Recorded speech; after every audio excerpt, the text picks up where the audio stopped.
What We is were live now. people? We are live and direct coming at you. The Cup Chasers are back for a second week in a row, and the international break has just ended. At least, I don't think there are any more games tomorrow, but there has been some wonderful action over the last couple of weeks. But of course, we are ready for the Premier League to return. And we got some interesting fixtures, of course. Man City playing Everton, Chelsea probably going to sink pasta no clue once and for all, and Arsenal away at Fulham. So we're going to break it all down, take a look at it. But first, go ahead and hit the like button, subscribe to the channel if you're new. Of course, we appreciate you being here. And go ahead and share it to everyone, all the socials, everyone you know, your grandma, your uncle, everybody. Let them know. We're here. We're live. How you doing, Lewis? Oh, there it is. I'm well, man. Enjoying life. Eating this late pizza because that's what life does when you just keep going. Pizza and Oh a yeah. salad and some coconut water, man. Coconut water. You should buy that because of something. It's right. Hey, I think we need to call up whatever brand that is for some product placement. Yeah, Hey, man. man, some free advertising there. I was Absolutely. thirsty. Yeah, man. But other than that, everything's good, man. Just enjoying life. Glad to jump on here and do the banter. I think that the banter is always the fun, right? Oh yeah, absolutely. And unfortunately, I can't find any ways to banter old Harry Kane right now. There's nothing to banter. The man is essentially people are raving and ranting over. Oh, this he's playing like a deeper role for Bayern, and he's done a little bit of that for England as well.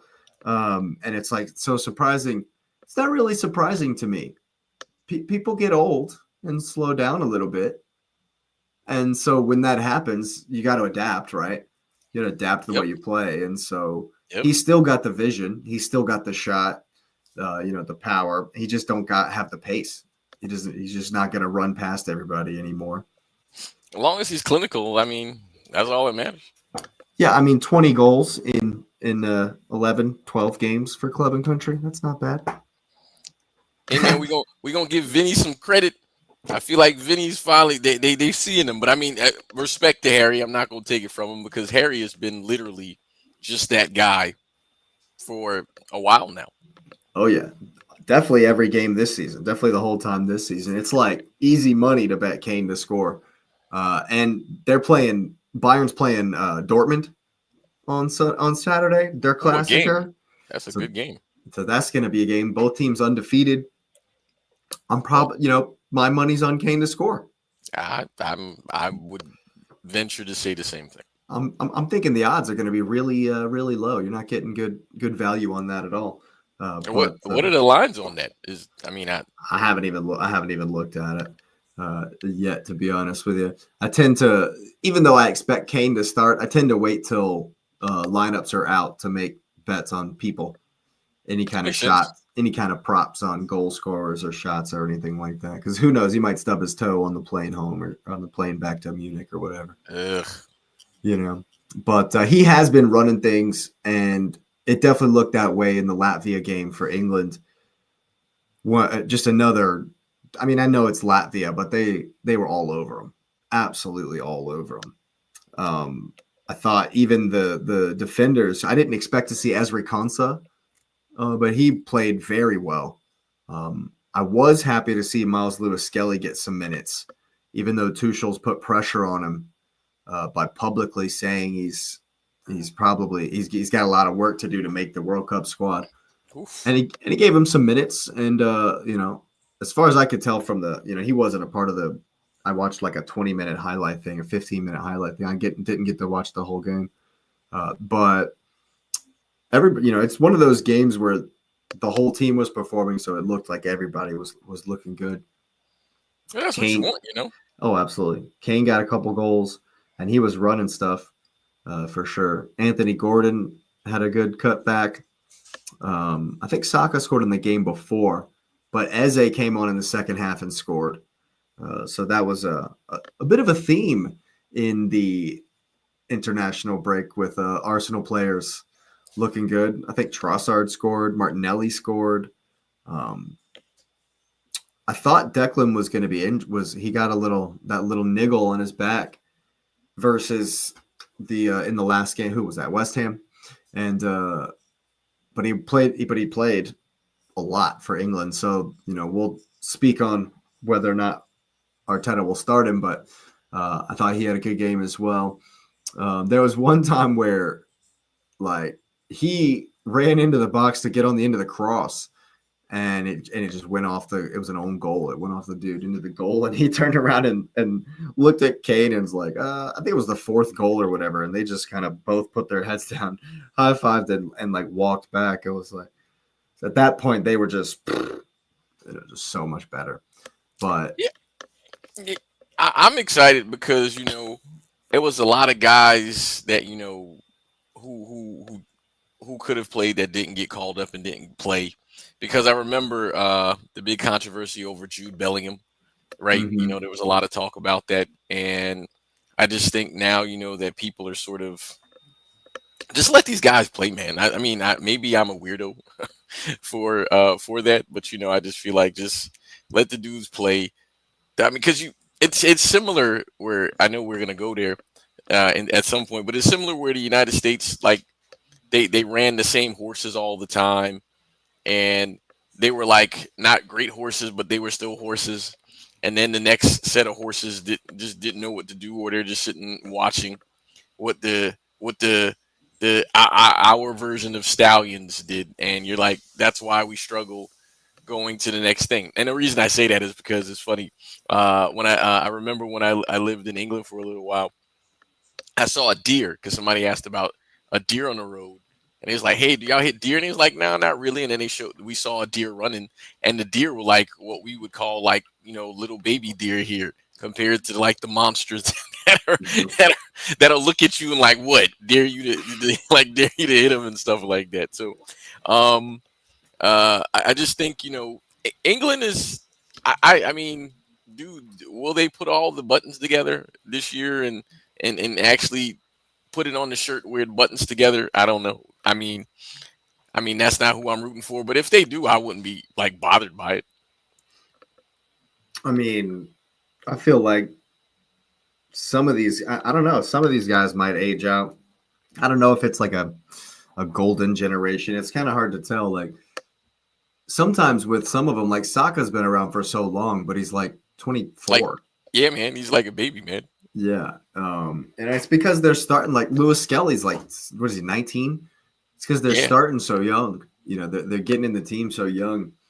And I wonder if I read something about how back in the day, or I may have listened to it, it may have been something I watched, but back in the day, people wouldn't, from opposing teams, like United players wouldn't speak to Arsenal players, and there was a real lack of chemistry. Like Liverpool players wouldn't speak to United players in practice, or they wouldn't even speak, on the bus or whatever. And the club rivalries and tribalism ran so deep. And I read something somewhere that said that it's not really like that in the camp these days, and there's more of a club, a oneness, a club feel to it. And if they can keep that, which it's tough because every time I see Saka high five Harry Kane, I cringe. It's just like, you're touching him. Ugh. Even though, if we're being honest, sir, I get what you're saying, but if Harry Kane was like, I want to play for Arsenal, you would have been like, oh God, yeah, I would have loved that. Sir Harry, we appreciate you, Sir Mr. Kane. Absolutely. If Harry Kane would have played for Arsenal instead of Spurs, we would have won trophies already. Oh, for sure. For sure. Yeah. Unless Harry is cursed, which we know he's not because he won a trophy last year. No, he's not cursed. He owns Germany. Like he's just running over everybody. It's not even. No one's going to get close this season. No one. Well, what I find is funny is that, and I'm being honest. I think Haaland is. Kane is a more complete striker than Haaland. But that's what Haaland was doing was there. And if Haaland was just doing it off of raw talent, and Kane has like better technical ability than him, then he went there at the right time. It's similar to like Lewandowski going to Barcelona when he did, and knowing that the whole game slows down and everything, and it's just like, yeah, man, this is the perfect time for you to go to these places. I'll even throw in Messi going to the ML. I tried to be serious in that one, but you get where I'm going. Even though, I mean, I can't remember if this is on the list, but respect to Messi for like having the most assists in like he hit I don't. He's almost got 400 in. It's the most ever. Yeah, and Ronaldo and Cristiano got crazy numbers too. Just respect to them. But continue. That was my. Yeah, I mean, Ronaldo's got 2 more over this break. He's on like 960 or something.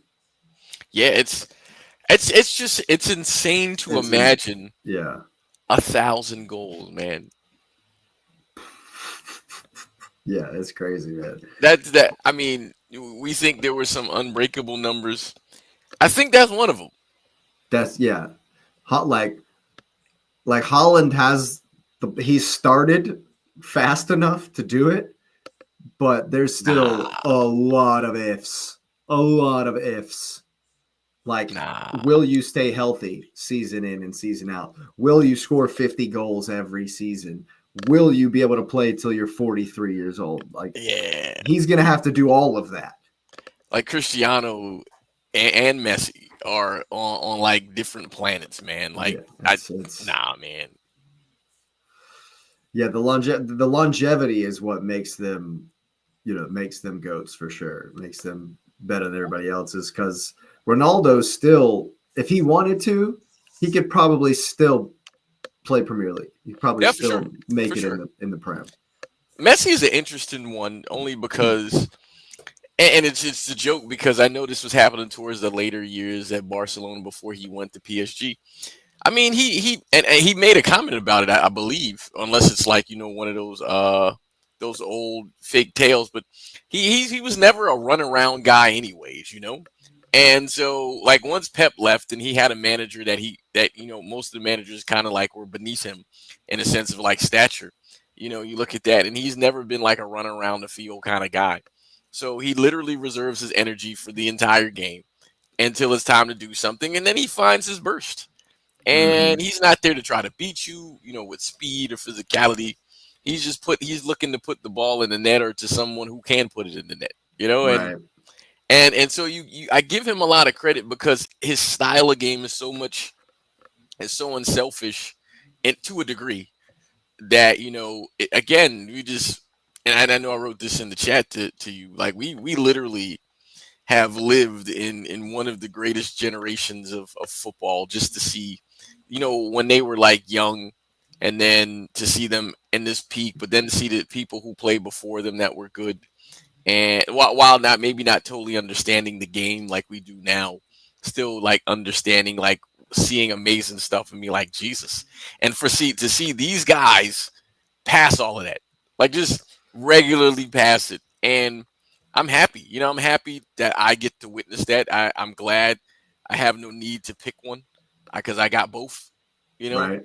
Yeah. And it'll be similar in NBA, sort of NBA circles as well, that when these guys hang it up, man, it's gonna be a very interesting day, like when LeBron hangs it up, when when Messi and when Ronaldo hang it up. It's because I don't even think they'll know when to do it. I think it'll be something where they just can't go anymore.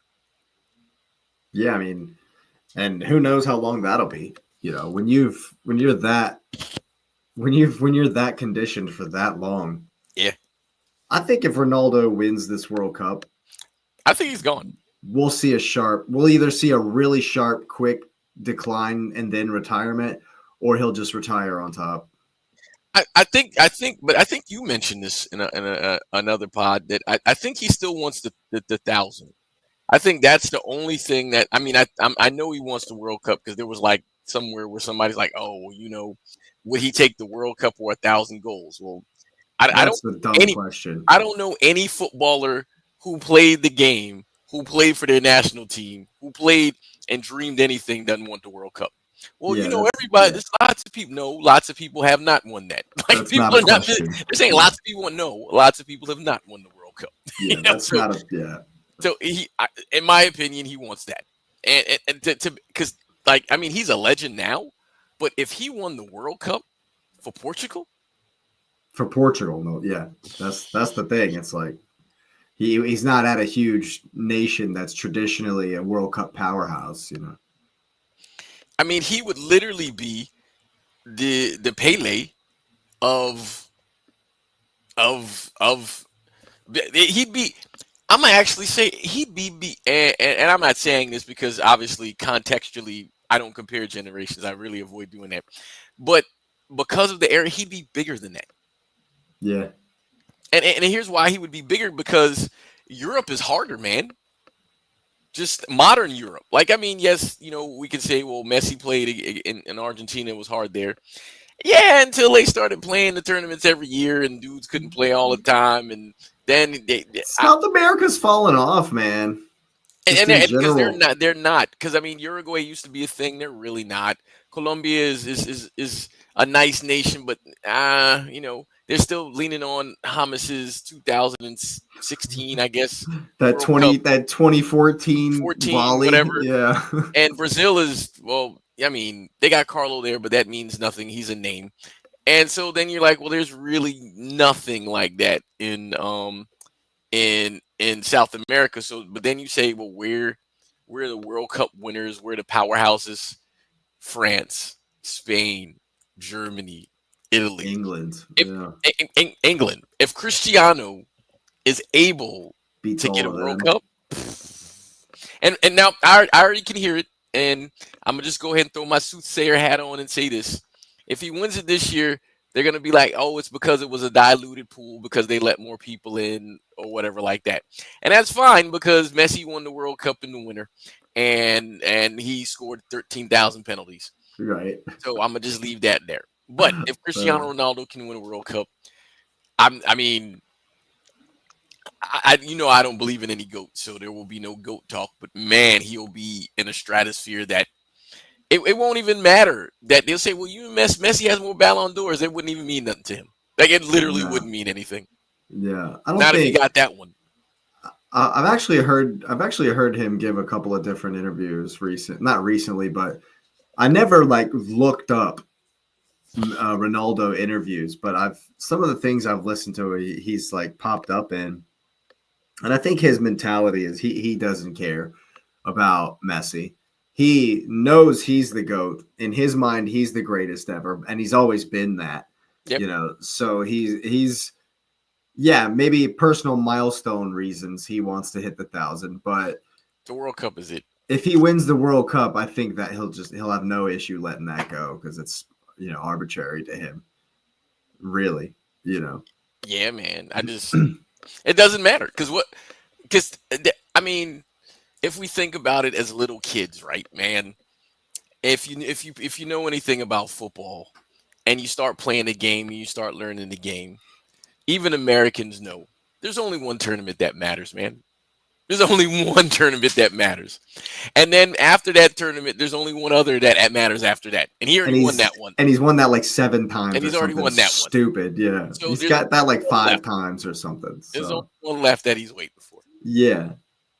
And I would love to watch it. I would absolutely love to watch it. Oh yeah, I'm here for it. I mean, for sure, if it was Argentina and Portugal, my goodness, man. Yeah, sure. I mean, that's been the debate for the last 10 years. So that would definitely be fun. But it's I think I tend to agree with all the AI yeah, and Spain is good. getting through Spain is good. If you beat Spain, free run. It's a free Yeah. run to the finish, but Yeah. doing that is going to be absolutely ridiculous. And so I'm really really praying that we don't get them in the group because the USA are struggling, man. Well, I don't think we'll. I mean, because there are 4 more groups this year because of the way it's set up.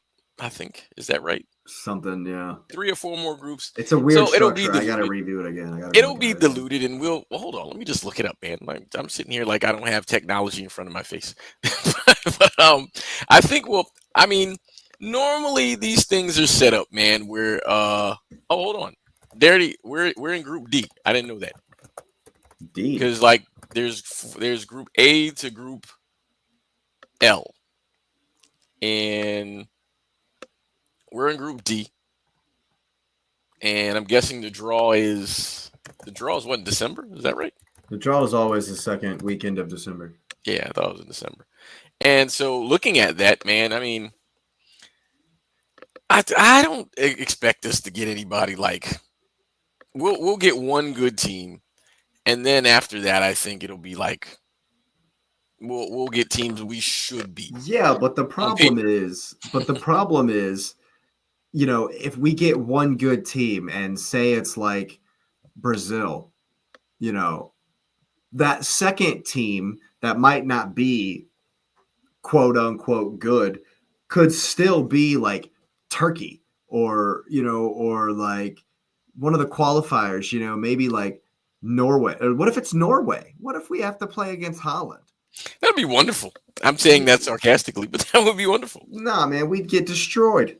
Yes, Haaland would wreck our defense by himself. He would smoke us. Yes, he would. You know, and so like, while that's maybe not like a, you know, a powerhouse or like it's not England, you know, if we got Brazil, England, and, you know, like Australia or something, that'd be horrendous. That'd be terrible. You know, we're definitely not making it out of that group, you know. So if that second team is like a Ecuador, I'm messing with you.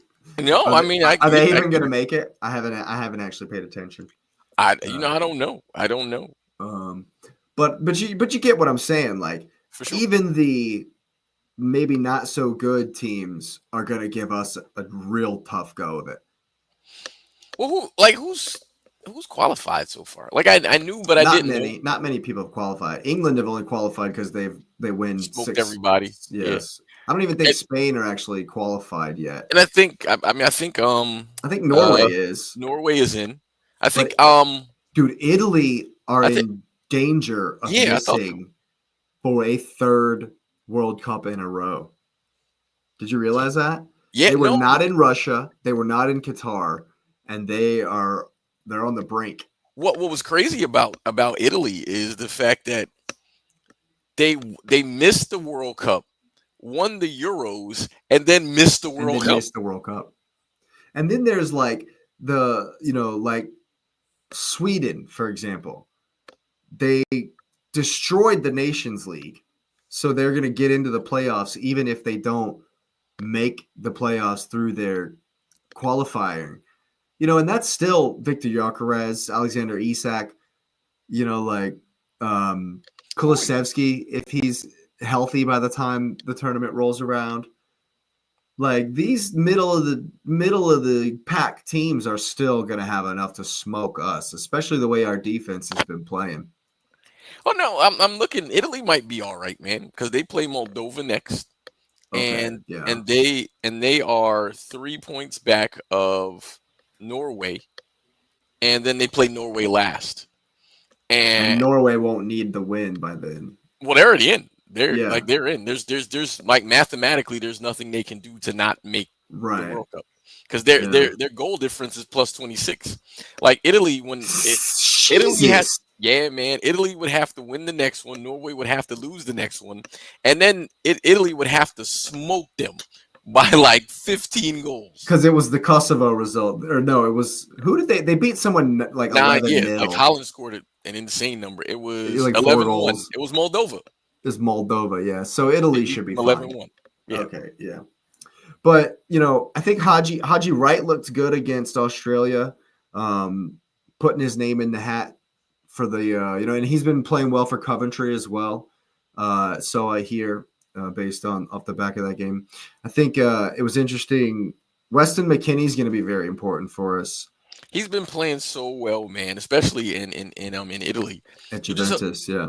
my biggest thing, man, and because we've talked about this, is that I just wish, and I mean maybe Poach can do it, but I wish these managers who manage these guys and see how they play in their club would figure out how to create that bridge so those guys can play in similar positions and in similar setup to their club. Because that's like why, Captain America has struggled with us because he doesn't play in the same positioning. I mean, yes, you can't have the same players, so you're not going to have the same supports. But if he's in a familiar place, he's going to do familiar things and then he can be Hmm. dynamic. But if you don't let him be that, Well, see that Poch is never going to play a five, the 3-5-2 that Milan are playing. I don't well, I know if mean, you. they A play. lot of teams in Italy are playing the 3-back system this season. Well, I mean, we play based on his lineup. They played a 3-4-3. I mean, you can kind of do it. Sort of, yeah, You kind of do it. yeah. I But mean, it's I about think, winning, right? yeah. The issue I saw in that game is that we don't have like who's going to play center back, who's going to be the big, tall. Chris Richards played back there, and he plays fullback for Crystal Palace, and he does that very well. But like he's not Mark Gahey Right. in there. It's I couldn't call out an American center back that I have real confidence in right now, and maybe that's a little bit of ignorance. I don't watch the MLS, so that's probably where we're gonna get. Uh, Yep. you know, Christian Roldan had a good game. Speaking of MLS, he does play for Seattle, and he got the assist. He got both assists, I think, Well, for I Haji would Red's I would goals. So say maybe that's good. if we can. I mean, in the group, depending on who, if we can just hold on to the ball, it won't matter a ton. If we can hold on to the ball, I know we don't play possession, but I mean, He's gonna maybe try. That's. Yeah. if we hold the ball, then as long as the center half knows how to to distribute the ball, I mean, it doesn't matter who it is, right? Yeah, well, hopefully, and not to throw shade at a historic moment, but maybe we'll get Cape Verde in the. That was mean. No, man. Now that I've said that, we probably will get them, and they'll probably beat us, man. But Yeah, I 100 hope. days on from them celebrating 50 years of independence from Portugal, no less. Cape Verde book their ticket. I mean, I think it's a huge moment. They beat at Swanee. I think they're in the African Yeah, I'm looking now. qualifiers. I'm looking now. But they beat at Swanee 3-0 at home. And like the president was at the game and was celebrating in the stands and on the field with the players and stuff. It was they had these I don't know if you saw the thumbnail for this one. They have these like tickets they made that said, they're going to the World Cup 2026 or whatever. Like the fans were holding up or whatever. And it was a huge celebration. And it's like, for me, man, this is what the tournament's all about. There was a Hell little yeah, bit man. of it, a little bit of what we were talking about with the Messi Ronaldo stuff, where if you really kind of look at it, after Messi won the World Cup, I'm not gonna say he just like was a really fast, super quick decline or whatever, but like you kind of can see that his mentality to conquer everything was no longer there. Ronaldo's is still there because he has yet to conquer everything, Yeah. like we said. And so that kind of mentality is the same reason that now the second smallest nation ever to qualify were like they threw a party. The whole this is like a whole nation was celebrating, and it's that kind of feeling that that's why we love it, man. That's why we love the And World it's Cup. funny because I was looking, and I think the thing that makes it so fun about it is that, and I know here in the States, you and I are probably mavericks when it comes to this, but the world football is the world's game, man. And because of that, there's, I mean, every country plays it. And in this world, the things that get you ahead in everything else don't work in football. Because if it did, India, China, United States would just be walking away with it. And none of those countries are even close to sniffing. I'm gonna use mediocrity in a nice way, but mediocrity, right? Because even though technically I was listening to a thing this podcast the other week, mediocrity is not an insult because mediocrity means normal. It means just plain and average. But it's an insult when you have a mentality or you believe you're better than everyone else. And in football, you got to earn that. And so this is why this will probably be the 50 millionth time I've said this on this podcast. Out of 380 million people, somehow we struggle to find 22 guys who can play the game. And people will say, well, football, American football and basketball. Hey, man. But all those guys ain't good. So you still can't give me 22 guys. Yeah. I'm just trying to hear it. So football is fair. I mean, as fair as it can be. When football is fair, like if you can have the most money in the world, that means nothing. It means nothing. You could be super tall, that means nothing. Because we just talked about Spain and their guys are, 5'2", and you can't take the ball off them. And they don't need strikers, and they'll destroy you. I could probably bag goals for Spain. Yes, it's ridiculous. As long as you know how to finish, they don't care who it is up there. Because now I was joking about the height because their midfielders and defenders are giants. Those guys are like 6'4". But Mikel Marino is a monster. He's huge. Yeah, Rodri's 6'4". A bunch of their guys are really big. But they're attacking players who have to be big, have to be physical against big opposing defenders. That doesn't mean anything to them. Doesn't mean anything because skill beats size and all that stuff every time, and that's what they do. So yeah, I mean, I'm happy for Cape Verde, and I'm looking forward to hearing about the other because Egypt is qualified too. Okay. I remember seeing that Egypt qualified. And this is probably again. We'll get to see Mo Salah at the World Cup. But remember, I was saying, we've gotten a chance to watch some of the best. This is probably going to be like I know we thought this a couple years ago, a couple World Cups ago, when a lot of the big name guys left. This is going to be maybe the biggest name World Cup, like with established names. Is Lewandowski going to play? Is Poland going to make it? I don't know. I think so.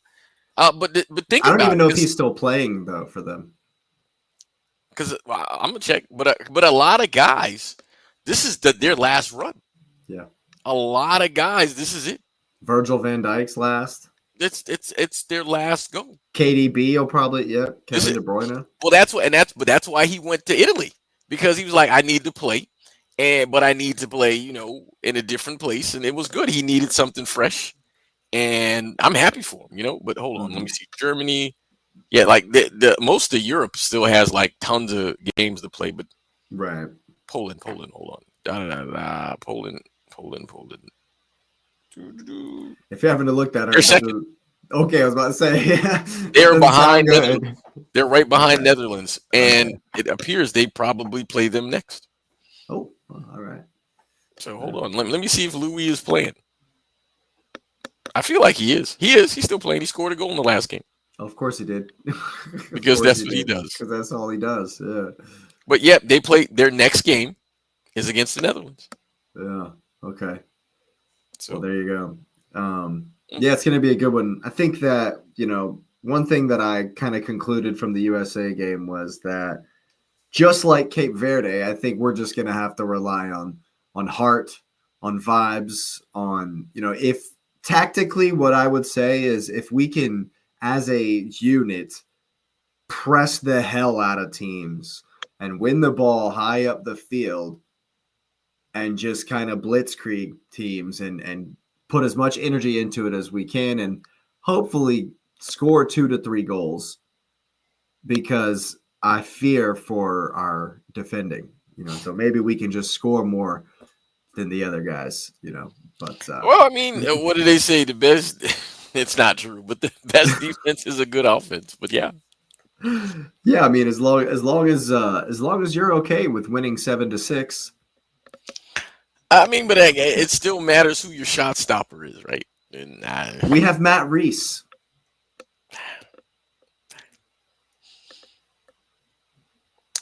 but Silence says it all. yeah. I, I avoid shooting at people because he's a professional and I am no professional, but my eyes work still. Yeah. So that's but who knows? Who knows? Maybe we'll have somebody find some hot form in the coming months, and we'll be able to come into the tournament looking good.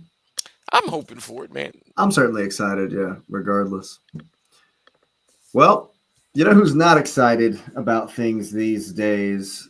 This old Ange Postecoglou. Pasta no clue, I should say. How has he not won a game at Nottingham Forest yet? Hey, man, that's none of my business. It's not going to get easier on Saturday morning for the early kickoff. And Chelsea didn't even have a lot of. I looked it up. They didn't even have a lot of international players on international duty. Enzo played for Argentina. I'm pretty sure Caicedo played for Ecuador. And but other than that, I guess Esteval did play for Brazil. Cucurella played. Didn't Cucurella play? Cuckoo played. Yeah, Cuckoo played. Yeah. It was interesting. Did you check out Patrick and I's exchange about Cucurella versus Timber? Hold on, let me look. Which Timber? Your Timber? Yuri and Timber. Yeah. Yeah. He seems to think that Cuckoo is the best in the league, the best fullback in the league, and is better than Yuri and Timber, and would not, in fact, take. Well, I guess my question was: would Yuri and Timber start over Cuckoo and James at Chelsea? I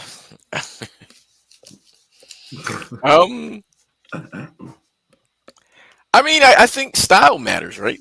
I think style matters, and that was my first thing I said to him. Yeah, because I'm not into it. So I'm going off of this first thought. Style matters, but I mean, I was high on Timber when he went to you guys last year, man. I mean, him getting hurt was obviously a giant thing, but I thought he had the tools. He defends, right? I think that's a thing that really matters. I think Cucurella's gotten better. Like I think he's markedly better. Like when we saw him play in the Club World Cup, he was absolutely a much better player than we had seen in previous seasons. And so I'm going to give credit to him and Enzo Maresca and whoever else is working there at Chelsea to help him get better. But he's obviously a better player. He always looks different in Spain. I think there's a confidence that comes there that when you play for your national team, but I also think the quality of the guys in Spain are so much better that, he might feel he has to raise his level to fit. I don't know. I mean, well, the way I framed it was, Cuckoo steps up in big games. He does. He locked Salah down versus Liverpool, right? But then he'll have a complete brain fart versus Brentford.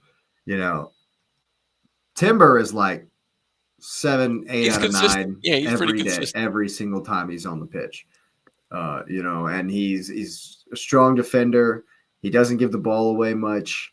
And I think you're very, very spot on in the style comment because Cucurella bombs up and down for Chelsea. And a lot of the times Chelsea's wingers will be cutting in. And a lot of the times teams will attack in behind Cucurella when they turn the ball over. There's not always a lot of space in behind Timber. He's not running, facing his own goal a lot of the times. We dominate possession, I think, more than Chelsea. We don't have games that are open and back and forth as much. In addition to that, if I could add something, I think the other thing is now that I'm thinking about it a little more, but your center halves are so good. Like your center halves are head and shoulders better than theirs. Oh, yeah. So you're again, you recruited him, you brought him into your team because he brought something. I think he's good. We've seen him play in other spaces, and we know he's a good player.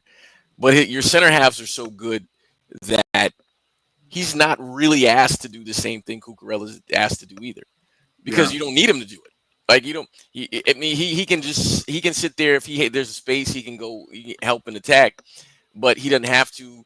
And Cucurella has to like do, because remember, like we were talking about Chelsea the other day, where all their center halves were getting hurt, so he has to be like, he has to do more. And I mean, he's done it. So I mean, I don't think he has more tools in his kit than Timber, but because of that, I think that if I put Cucurella in Arsenal's team, I think he would be great. Like I think he played really well, because if he still brought what he brought in Chelsea while having the confidence that he has probably two of the top 4 center backs, across, that part of Europe, then I think he's a different player, and I think he does well. But I think Timber, because of the athleticism and stuff he has, and I think I would say he's stronger than Cucurella as well. Mm-hmm. I would liken him a little bit to Reece, because Reece is a big, strong guy. Yeah. And so I would say that if you were there and you had Timber on one side and you had Reece on the other side, you would just get the same guys. I think you get the same guy, kind of, sort of, Right. without the I'm knocking on wood for Patrick and them, but without the injuries, right? And so, I mean, Timber's been impressive. He's played like 50 games or so since that ACL. Yeah, and he's looked healthy. So who would I take? I would have to say stylistically, who's the manager? But do I think Cucurella could go to either place and be good? Yes, I do think he could. Well, that's the question. I think Timber could go to Chelsea, and I feel like he might give me a little more, just a little bit. But I think he's more. I think he gives you what Reece does, and I think Reece is better than Cucurella. Yeah. So, and if I got Reece on the other side of Reece, there you go. Yeah. But I mean, I would say by a hair. I don't think it's like a head and shoulders. Anybody is better than the other. But I think the system really plays a significant role in that sort of evaluation. I was gonna make a shampoo joke, but you can. You said head and shoulders. No, I know exactly. That's what I'm saying. That's why I started laughing. But I think I don't know. It was interesting to think, would Cucurella start for Arsenal? I think he would. And I'm going to tell you why he would. Where? Because Zinchenko started for you. Yeah, but that's not. Well, I mean, if we're swapping Timber out, then yes, he would play. But we're not swapping Timber out. I'm saying if you added Cucurella to Arsenal's squad as is, he's not starting over Timber. Does he start over Calafiori? Does he start over Ben White? Here's why I could say he could, because, and this is again knocking on wood for you, because Odegaard, it has some injury issues. He's out for like 6 weeks. Right, but because of that. But say he was there, right? I think he would play because he would lessen the work Odegaard would have to do. Because I think he would support him in a way that Odegaard could be a little more free. Well, the way Ben White did. Well, that's what I'm saying. That's why it's like, if Timber goes to Chelsea, he's going to get way more minutes than if Cuckoo came to Arsenal.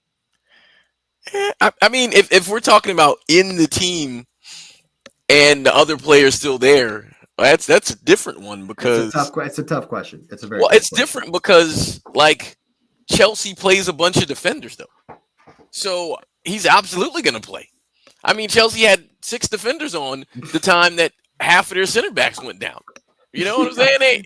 They started the game that way. That's a fair statement. But you guys don't play like that, like at all. I mean, unless you're playing, and I hate to be that guy, unless you're playing Liverpool one of the boogeymans that aren't boogeymans, and Don't- Arteta overthinks it. That's the Don't only send way that my happens. head. Don't send my head to the barn before we Well, even that's get the there, only bro. way you get a lineup like that. Other than that, he's I hear playing you. the lineup he has. I hear you.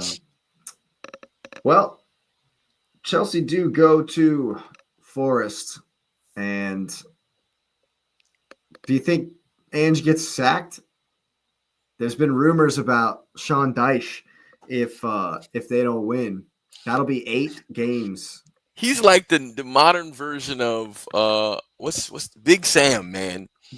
He's literally the new. He's like Big Sean Sam. Dyche is or Postecoglou? Yeah, man. He's like 2025 Big Sam. Because whenever anybody got fired in England, who did everybody get?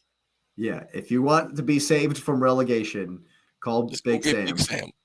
Yeah, I mean, Yeah. the list of clubs that Sam Allardyce has coached, man.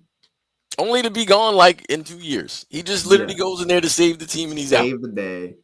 Which is, Sean Dyche did a stint at Everton, though. He was at Everton for a minute. Yeah. But it But was I mean, Burnley before that. But he floated around, man. Yeah. And his name always comes up to save a team. But it's crazy. Like, Marinakis imploded the team, man. Like, just straight up. And it expects magic now. Yeah, but you did it. Like, you did this. And you I know brought in a coach that's so different, completely different. And finished 17th in the league last season. Well, I mean, they're What are we 17th now. doing? They're 17th now, so at least they're consistent. And then if you got to give Ange 2 years, man. Isn't that what Ange says? He's gonna win a trophy in his second season. Oh no! And that the curse of the Spurs wasn't enough to take that away from him. That's fair. That's true. Matter of fact, he won 2 trophies. Am I right? Yeah, he won 2. No. Didn't he win 2? No. He won Europa, didn't it? Did he get? Yeah, he got fired before they won the other one. They didn't win another one. Yeah. Oh, you're talking about Don't give me this BS about community shields and super cups and it matters and manufactured popularity for a game. It doesn't matter. Paris took the summer off, bro. Paris took the summer off, man. They got beat by Chelsea and Spurs. They weren't there, bro. They were on the beach. They didn't take the summer off because they tried the Club World Cup. Dude. They tried in the Club World Cup, man. Because everybody was all over Hakimi. So they tried. They just got beat, man. Oh my goodness. I mean, I understand the Arsenal hate you makes it hard for the accept that, Spurs got 2 this year. But they got 2, man. Yeah, well, I have 3 community shields then. You do. But here's the thing. Well, I agree, but I'm gonna throw a little shade on this for a second. But at least 1 or 2 of those community shields was because City had won everything and they just needed somebody. Spurs earned their way into that one. They did. They won. They won Europa, and they earned their way. And then they beat the team that the world. And we know this was real. We can find it. I mean, well, for now until AI erases it. But the world said PSG was the best team in the world. Like, it was like the consensus. Everybody was like slurping them like it was nobody's business, right? And then Spurs beat them. Spurs got 2 trophies, even man. Your internet doesn't want you to say that. Spurs got 2 trophies, man. Yeah, now they might not win anymore for a while, but they got 2.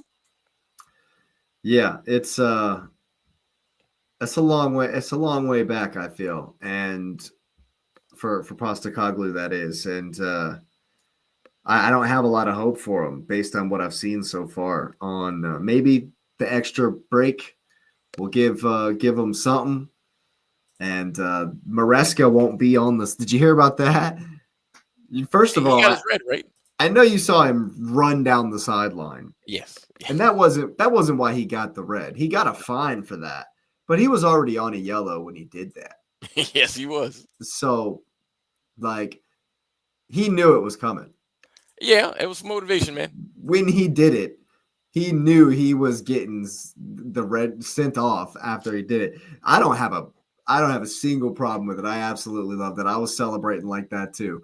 Oh, man. Yeah. You know, it reminded me of when Jose ran down the touchline for Inter after Mike Collins scored that goal from the corner flag. You remember that? That was crazy, Jose is man. crazy though, man. And he ran down that was nuts. But so Enzo won't be. He's got a ban for that game. Maybe, just maybe. But I don't see a world where Caicedo doesn't just own that midfield, just own the whole thing. He's playing like the Caicedo that got bought there. Yeah. And so, you know, respect to him. BBC wrote an article, are they over Nizar Kinsella for BBC wrote this article here about Caicedo's the best in the Premier League. They've compared him to Rice and Gravenberch, you know, but they think that Chelsea are over reliant on him because he's played so much. Well, he's just played so much. It's kind of the point they're making. Well, I mean, we've seen this happen, like, but you know this too. Like, if you get a 6 that is like bossing, you kind of never want to take him off the field, man. Yeah, and that's then why Rodri played so much. And then when they get hurt, they can never get back on it. See. So technically, and I hate to sound like that guy, the choice is give him rest, knowing he's gonna get hurt at some point in time, anyways, or run him while he's hot, and then when he's gone, you just hope everything works out. Honestly, I wouldn't be the least bit surprised though, especially after Lavia's performance against Liverpool, and the fact that they used Malo Gusto in there, who got a call up for France, by the way. Respect to that. They've used him in there as well. I wouldn't be the least bit surprised to see Enzo, just to see Caicedo get a rest, and to see Lavia in there in this one, because they'll be playing against a couple of defensive midfielders, like the way Ange plays. And then I think Gibbs White will be the creator, but it's Elliot Anderson and Sangare is who they started last time. Forrest in the midfield. So I still think Romeo Lavia and Enzo Fernandez could handle that midfield just fine. I think they'll be fine. So I think I just don't see a world where Forrest beat Chelsea. Maybe a draw, but is it in Nottingham? Yeah, it's at the City Ground. I mean, that would be the only thing I could give them. They lost 3-0 to West Ham at home, though. That was Graham Potter's West Ham, not Nuno's West Ham. But home games are, they're different, man. So I won't count anybody's home out. Even the Man U waterfall of dreams, just you let it be what it is. It's still home. So you mean to tell me that oh no, never mind. No. You're saying the opposite. Never mind. I was gonna say you're giving Man U a prayer at Anfield because. Oh no, I'm not. I'm not. No. But yeah, maybe that's it. Maybe it's because it's do or die for Ange, and he'll be able to pull this one out and maybe get something positive and save his bacon. But who's not going to be able to save any bacon? We've just learned from Lewis. Mr. Grealish will have to watch on as he is a lone E. We've been educated this evening. Right. That's right. I definitely thought he was going to be playing at the Empty Head on Saturday, 10 o'clock kickoff versus Everton. Nope. David Moyes and the gang coming to set up a super duper low block. Erling Haaland is probably still going to just flap his wings, bring the hammer, and fly. Well, I mean, he got to come home down. Yeah, I mean, he's I don't see why he wouldn't keep scoring, especially in a game like this where they're going to, pack the box in, being able to get those crosses in is going to be important.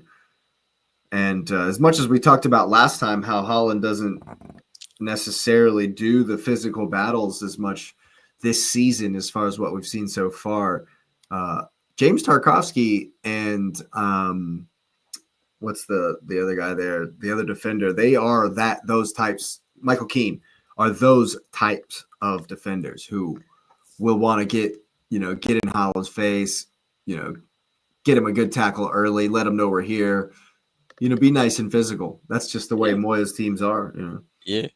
But what's interesting about the City team coming is that for the first time since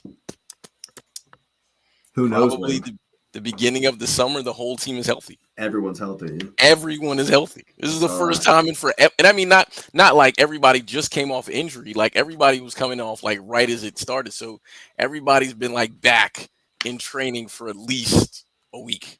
Did Rodri even get any minutes for Spain? No, I don't think so. Let me double check. I don't want to lie to you. I saw one thing that said he was there with the team, but then I saw another thing that said he didn't play at all. I don't think he did, but let me look. Which is good. Zubimendi and Moreno played in the middle, and Rodri. It was Pedri in the second. Nah, he was there. Yeah, Rodri wasn't there. He didn't play. Yeah, dude. Zubimendi and Pedri and Gavi together. That's just stupid. That's just dumb. Anyway. But yeah, I mean, but I don't think Rodri's going to play in this game. I feel pretty confident. They've been wanting to hold him. And I get this. Then to me, it makes sense. They're looking to hold him for like the important games. Like we play Champions League on Tuesday, and even though it's Villarreal, which is neither good nor bad, it's still Champions League. So I think that'll be tough. Are you in Spain? Yes. So I think that'll be tough, man. They're having a good season. So I think Rodri will play that one. I don't think there'll be a need for him to play at Everton. And even when I say play, you're at home versus Everton. Yeah, I know. But I'm saying like I don't think he'll play the one against Everton, but I think they're really starting to do the thing we talked about last time, where they're just going to start letting Nico Gonzalez start to like get some. And I think you're going to see the Kovacic partnership come there because he's back as well. Because he's back. Like everybody's healthy, man. Like this is the first time everybody has been healthy, man. And so I could see. I feel a goofy. God, I mean, nobody can pick a Pep lineup. If I look at FootMob is expecting Rodri to start, which is wrong. That's the first. I don't see that either. Yeah. He's not starting. They're expecting Nunez to play on the right, and that's not happening. It'll be Kusanov, right? Because Kusanov is back. Like literally, this whole FootMob thing is wrong. They do have Nico O'Reilly on the left. That I can see. I can see it, but Nuri is back, so I don't know. Diaz is going to start. I believe that. I don't want him to, but he is. Stones, probably? I'd prefer Stones, but it'll be Diaz. Diaz is the captain. No, I meant both of them. No, Gvardiol will play with Diaz. That's the pairing right now. And obviously, Gio will be back there. But, yeah, Rodri's not starting. That'll be Nico. And then they have Bob starting. Bob is not starting because Bernardo will start on that wing. And Reinders will play. Foden will play. They got Savinho, which I'm not going to say nothing about him, but Doku will start over there, and Haaland will start. I don't understand the Savinho thing. And interestingly enough, in the City supporters group that I'm a part of, they are also confused about Savinho as well. Yeah, I mean, I don't know what the confusion is. He's not good. Well, then you do know what the confusion is about. They just signed him to like a friggin' they just re-upped his contract for like what, 4 more years? What, so he can start behind Oscar Bob? I don't know. Yeah, that one, like I say, like it's very cut and dry, but why it happened is why people are. Well, but here's my thing: he won't even start behind Bob because he plays on the wing, and that means he's either in competition with Bernardo Silva, which you're not winning that one. Nope. Ryan Cherky, you're not winning that one. Marmouche. Or Phil Foden. Like what? You're not winning any of those. Does and then Marmouche if you put him on the other side, can Savinho play in the middle? For who? No, I'm saying can Marmouche play in the middle? Does Marmouche not another winger? Marmoush is supposed to be a 10, but obviously Phil plays there, so they stick Marmoush on the wing. And I was on just one side of the field. The other side is Doku, Marmoush.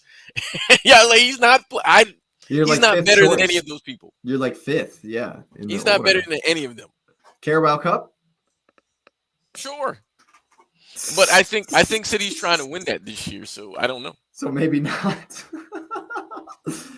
Yeah, that's rough. So yeah, therein lies the head scratching due to why he's been given a new contract. But he's not better than any of them. He doesn't create anything. And again, he was, and he's had time to show it. And the thing that makes it most disappointing about him is when he was in Spain playing at Girona, he was lighting it up, man. And they play the same system. Man, they're bad now though. They got raided. Yes.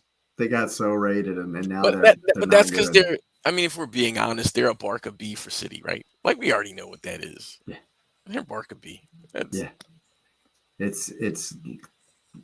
They had a great season, and then all their players were taken, and it's like one or two too many. Y'all got one or two too many got raided, and now they're struggling. Well, if we go back to a last great World Cup like we just talked about, that's what happened in Monaco. Because Monaco had Falcao, James, Mbappe, Bernardo.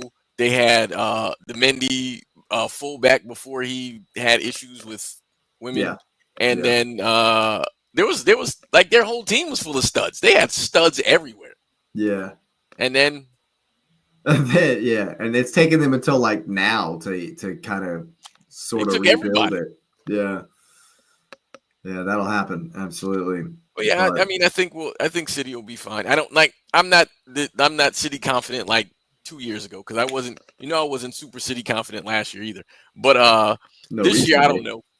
This year, I mean, I would be disappointed in a draw. I think City should win, but I think y'all have quietly been on a good run. No one's paying you any attention because of but now there's an arrogance that's coming because the next run of games are against teams that are beatable. Whereas the last run we just came through was one where people was like, how many points are we going to get? Because we're bad. And so that now that City has come through there and there was like, 2 draws and everything else was a win. Now, there's this a little bit of quiet confidence back. Yeah. Jesus Christ. And you think it's too soon? They're not good yet. I'm saying they're not good yet. I mean, the win versus Napoli was impressive. They're not good yet. Destroyed Burnley. They're not good yet. I don't care about any of those things. They're not. You can literally see they're not good yet. They don't know how to hold the lead. Yeah, the 1-0 versus Brentford was shaky. Every game you've watched that that it was close, it always happened. They play good in the first half, and then you're like, what team is this in the second half? How do you lose your mentality in a half? And all the team does is press, and you know it's coming. Come on, man.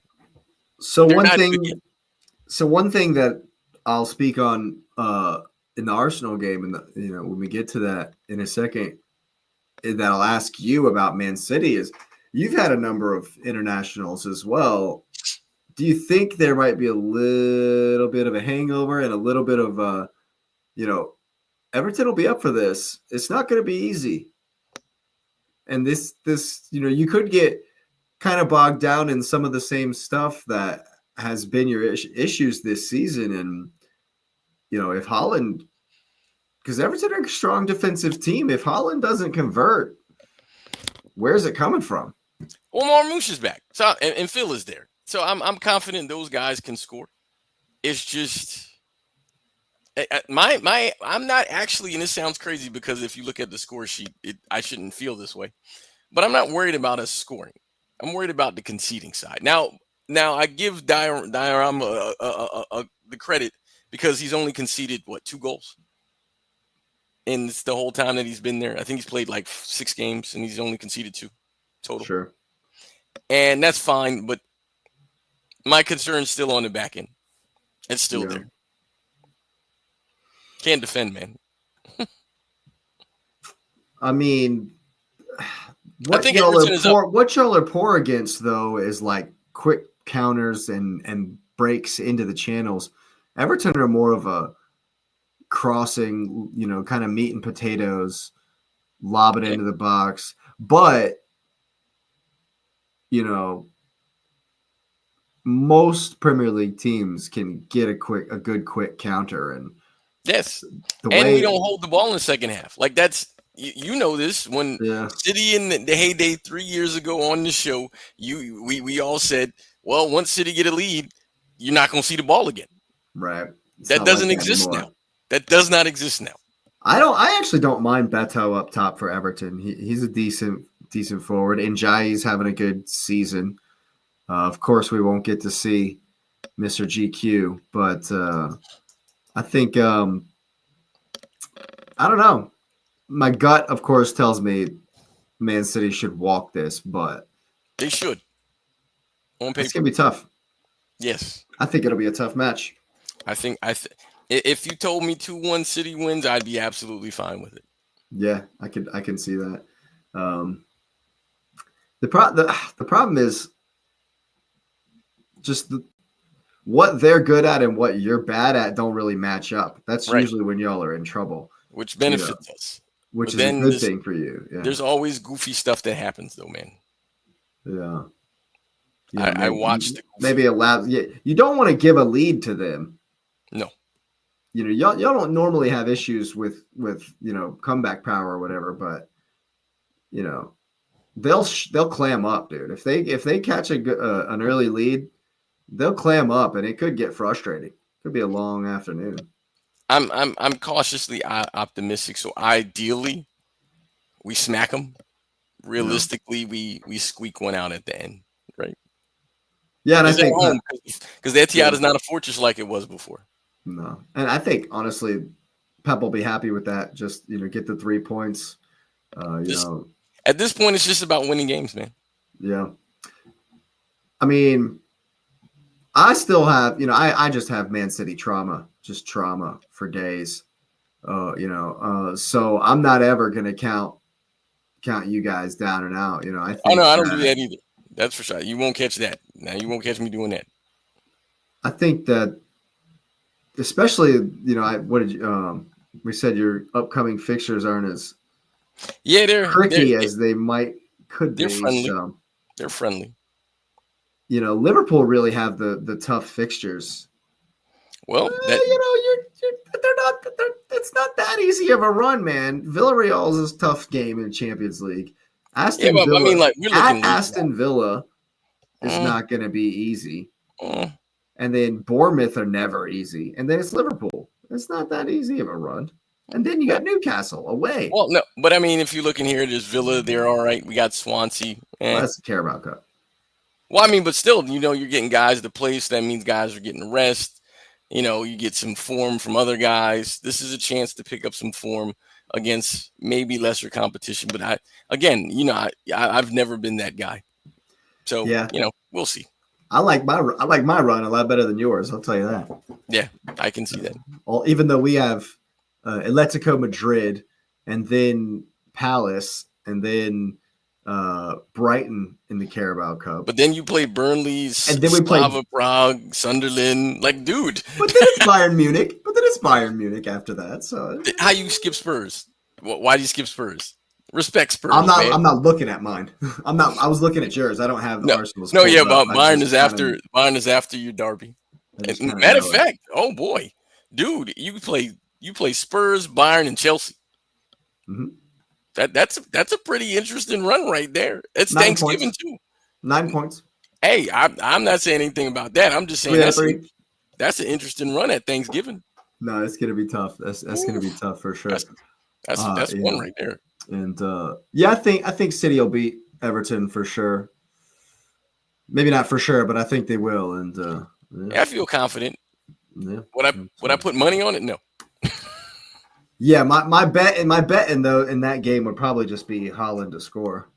Yes, I wouldn't bet the score line. And just move on, Yeah. From that one. But yeah, Arsenal at Craven Cottage could be a tricky one. And I've been thinking, especially since I watch a lot of content, and I'll get swayed into the Arsenal stuff, and there's been some drama in the Arsenal streets recently on YouTube, and so I've been kind of following that. And one thing I've noticed is that, and I want to write a post about this on the blog. When you're analyzing Arsenal these days, I think there's two lenses, two kind of ways to look at it. And you have to, just because of the way things are right now.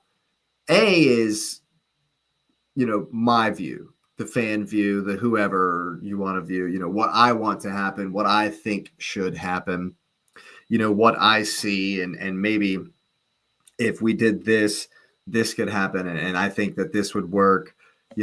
For example, what I think the best midfield is. I think it's maybe Eze, Rice, Odegaard, or is it Zubamende, Rice, Odegaard, or whatever, Right. But the other lens that I think people ignore, and it makes a lot of Arsenal fans say some dumb things, is that Arteta is going to do what he's going to do, right? And when we're trying to analyze Arsenal, people just throw that out the window. You don't. I give you credit for that. You never throw that out. Because what I've noticed is that Arteta he's stubborn. Like he's going to do what he thinks is right. My best example of this is how we play at Old Trafford over the last 3 seasons.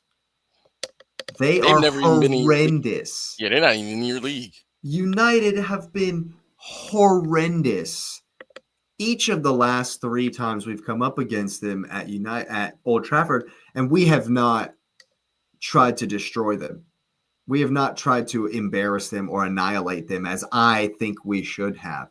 And it's these kinds of things, the consistency that Arteta has, that we should know how he's going to approach things. We should, at this point, know how he is going to approach things. And the reason I bring this up is because I think there's going to be a difference in how I would attack Fulham and approach Fulham and how he is going to approach Fulham because of Mikel Merino. Now, Mikel Merino is on fire. Absolutely crushing it. 6 goals in 4 games for Spain. Dominating headers. Just towering over people. Now, granted, the defending from Bulgaria was horrendous. Like how the man's already dunked on you on a header, just right over your center back, and then later on you're just gonna for another free header. Like, what are y'all doing? I get that it was a couple of free headers in the box, but he's still in the position to get up there and smash them home, and he just does it consistently, and Arteta loves him. And so in the last 3 games, I've been very happy to see that we have approached the game with an attacking formation, an attacking style, and an attacking impetus and kind of fervor, urgency, pick your word. And I want to see that again versus Fulham, but I think Arteta's going to want to squeeze Merino into the lineup because of his success. And so with Odegaard out,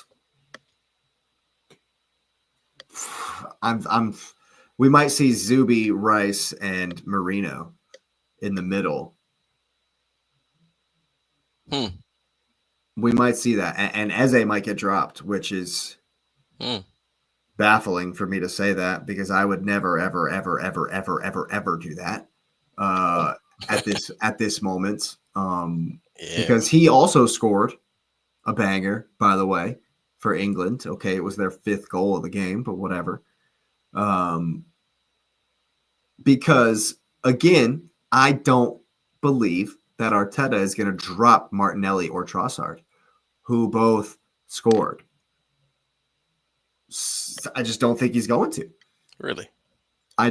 Really. I don't think he's going to at all. So I won't be crazy surprised if I'm wrong and it's, Rice, Zuby, and Eze in the center. But he might drop Rice, which I would be totally fine with that, to let Rice have some rest. We are playing Atletico Madrid on Wednesday. So he might have an eye on that. But Zubimendi and Merino together for Spain in the midfield was just cooking. It's absolutely cooking. So we might see Zuby, Merino, and Eze, which if he's going to force Merino into the team, that's what I would prefer. And let Declan Rice get some rest, which he's obviously needed. Having played so much for us over the past couple of seasons.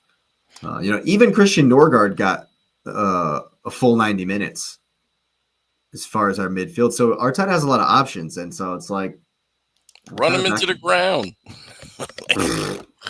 I mean, that's what we do, right? That's why Odegaard can't stay healthy. Saka is, we're just praying. Well, Saka's not hurt right now. Not right now. I said that. We're praying that he's stays fit. So it's interesting. We definitely have a lot of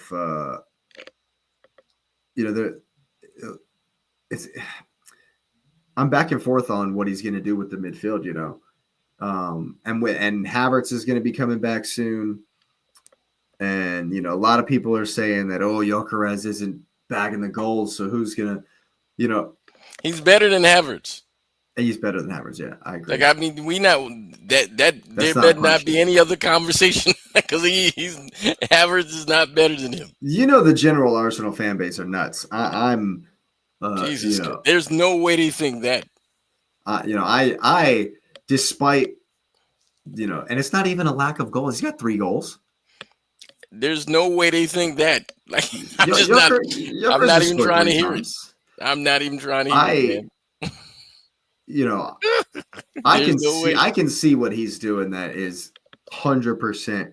Like I saw in one of the things, somebody said, he didn't even win a single header versus West Ham.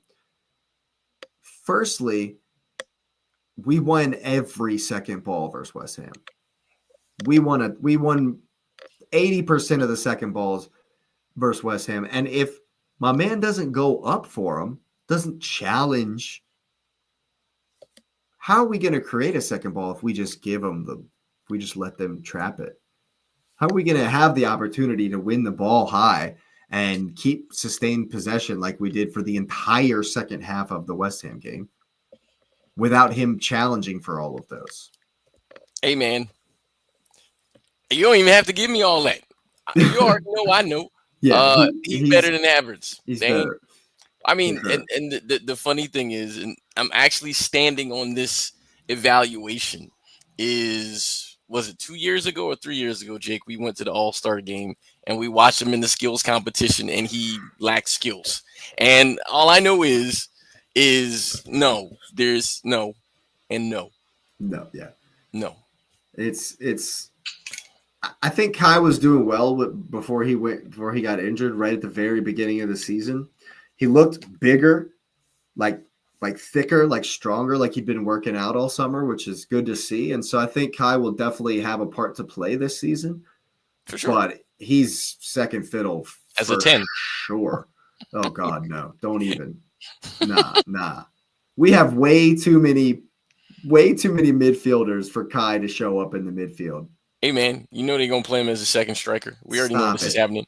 Why are you saying this like you don't know this is going to happen? You know it's going to happen. You know they're going to play them together. He'll be a second striker. Just know. Nah, stop that. Enough of that. What I think actually might happen this Sunday, though, I wouldn't be surprised to see Gyökeres dropped and Merino start up top. Yes, he did. Just so he can have Rice as a Zubimendi in the midfield 3. So you can have his mid, yeah. And get Merino on the field at the same time. Which, I mean, whatever. It's that wouldn't necessarily bother me as much. I would want him to come on at halftime or still get 30 minutes. I think Fulham is a good place for him to, get on the score sheet. It's one of those middle of the table teams. But see, it's also tricky because, a lot of times when you look at a whole 38 game season, and then you go forward into the next season, you're like, okay, where can we improve? Well, last season we lost at home to West Ham. And so we have reversed that already. We didn't beat Fulham last season at all. Yeah, because I saw you drew them at Craven Cottage last year. We drew both games last season. Oh, okay. Okay. And so this is an opportunity to improve on that here, and Fulham don't score a lot of goals. They kind of tend to hang in the game, and kind of punch back when they can. And they are devastated with injury. I don't know if Muniz and Raul Jimenez will be back. They both missed the last game. Alex Iwobi started up top in Fulham's last game. Really? Yeah. And so if that's still the case, well, I only see I'm four pretty injuries, comfortable. And I think they're. Is Rodrigo Muniz and Raul Jimenez on that list? Yes. Yeah, both of them are. Yeah. Yes. So it's early November, and this says doubtful for Jimenez. So yeah. Yeah. So I'm confident. I'm definitely confident in this game. And you're the lunchtime game, so it's all good. Yeah. Well, our lunchtime. Yeah. It's, yes. Well, I'm not in England. I don't care about the lunch. Yeah. Fair enough. So I think I'm not actually I'm pretty comfortable about it. I'm not too worried about what Arteta will do. Personally,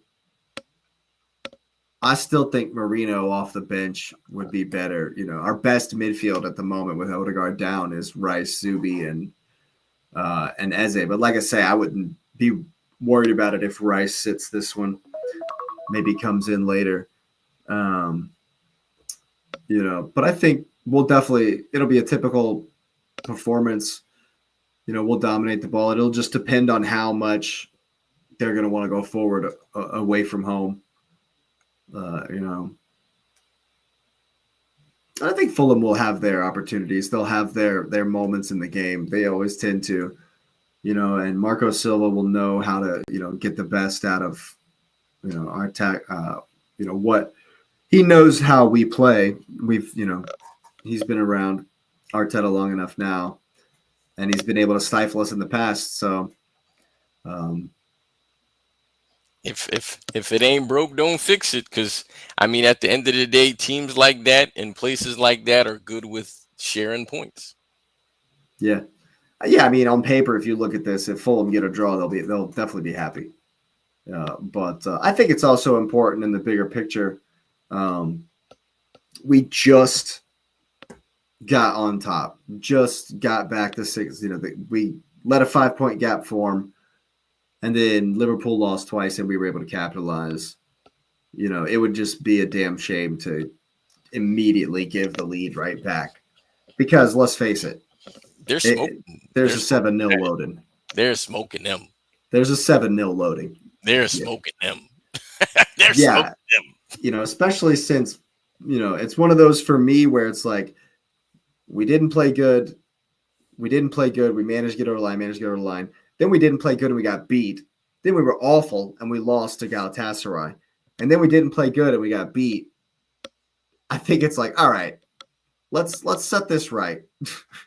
we got a rival, traditional rival, and our title rivals are, on top now. Especially if Arsenal handled their business, and by the time that kicks off, we're up 4 points. If they drop points to Manchester United, it'll be a disgrace in that situation, And so, hey man, that ain't none of my business. That's a 5-0 loading. I see that ain't none of my business, man. I see them absolutely wrecking them, but I think it's very important that Arsenal keep the pressure on. Like I say, we just kind of got our nose in front. It would be deflating to drop points to Fulham here immediately after that. But I do have, the the fact that we had like 14 players on internationals. Gabriel did rest. Gabriel Magalhaes rested the second Brazil game. So that was, that was good. But I think everybody came back healthy. So that's good as Yeah, I didn't well. see any injuries. I didn't see any injuries on it. Just what was already there: Odegaard, Madueke, Havertz. Yep. So, like I say, I'm confident, but I do think it's an important one. I think there's a little bit of pressure, and I'm very curious to see the mentality. Like I say, I've been very critical of Arteta, and rightly so, I think. But in the last 3 games, they've done everything right. Maybe he heard us. We came back and he was like, you know what? I was like, that's right, sir. That's right. More of the same, please. That's all. That's all I need. And I think if we continue in the vein we've been in, I think we'll be just fine. But I don't expect a blowout. I'm thinking maybe 1-0, 2-0. Yeah, I think they'll play you tough. I think so. I think Arteta will want to prioritize keeping it tight, keeping control of the game, and that's why I'm leaning towards a classic 1-0 to the Arsenal. I can see that. I can see that. Yeah, well, I don't know if there's any other super interesting fixtures you want to hit on, but I mean, we don't even need to say anything about Liverpool and United because we already know what that is. Oh yeah, that's going to be a bloodbath. Absolutely. See. You got Newcastle, Brighton now, Burnley and Leeds, Palace and Bournemouth. Well, that's an important one. Sunderland and Wolverhampton is also a very important one. But other than that, I mean, Spurs and Villa, and there's no other kind of ones. They're like really nothing. Yeah. But well, there you have it. I definitely think it's going to be a fun weekend. I've enjoyed the internationals, but I am certainly happy that we're back. The Premier League is back, and so I'll be tuning in. I've been flirting with the idea of maybe doing a watch along. I'll definitely let you know if I. It's a lunchtime one. People get, people could watch what you while they drink a beer, man. Well, I meant or their lunch mimosa, right? Whatever they're doing at lunch. Absolutely. Well, I meant I was flirting with doing a 9-hour or a 6-hour. Oh, that's different. Where I watched all 3 games. Maybe we'll take some breaks in the middle. I'm getting a little ambitious, but the point of me bringing it up is I was going to invite you to maybe do a little. I can do one of them. Phone in during the City game. Now I don't talk to people during City games. It's just my thing. It's weird. We'll get you on right after it. Well, what's fun, and the funny thing is I'm fine before and after games, and I'm probably better this year. But I struggle to talk to people during games because in my brain I'm just watching everything, and then it's City games are the only ones. Even in the treble-winning year and the 4 in a row year, I was always angry during games, and not angry where I was mad, but just looking at simple stuff. And there were some perfect games in there here and there. But I'm around fans who have energy, and I go to supporters groups and stuff, and they're they see us go down, and they're like, "Oh my God!" And I'm not that dude. I'm like, "Hey man, all right, we gave up a goal." Matter of fact, I remember it was. Matter of fact, hold on. This is how serious I am when I pay attention to the games like this. It was. I'm gonna tell you the game I watched, and people was like, it was Burnley. It was the Burnley game, and we were it was struggling early. Burnley had been in the game early. They were in it, right? So it was 1-1 early, and they was and I was like, no, because I started seeing little things, and that's because I'm paying attention to the game, which I wouldn't see in the watch along. And then I said, you know what? It'll be 4-1. And then I went and ate me some tater tots, and I got my pineapple mimosa, and I came back because I'm for that, and I was back, and people was like, "Are you sure?" I'm like, 4-1, and then they destroyed him after that. See it, you could see it, and so I'm that weird optimistic fan, and I can watch everyone else's game and have be fine. It's my own very, very different. So, but Maybe one day I will be able to do a watch along, watch the city, but I don't know. I'll try one day. Yeah, we'll see how froggy I'm feeling on Saturday when I wake up, but maybe we'll We're just ambitious for that on Saturday, sir. yeah, we'll see. But anyway, if you made it this far, thanks, of course, for listening. Hit the like buttons and subscribe if you're new. Thanks for being here, of course. Share it to the whole world. Get it out there, of course. Like, And comment, subscribe, come back because we'll be back. absolutely, let us know what you think down there in the comments. And yeah, we will see you next time.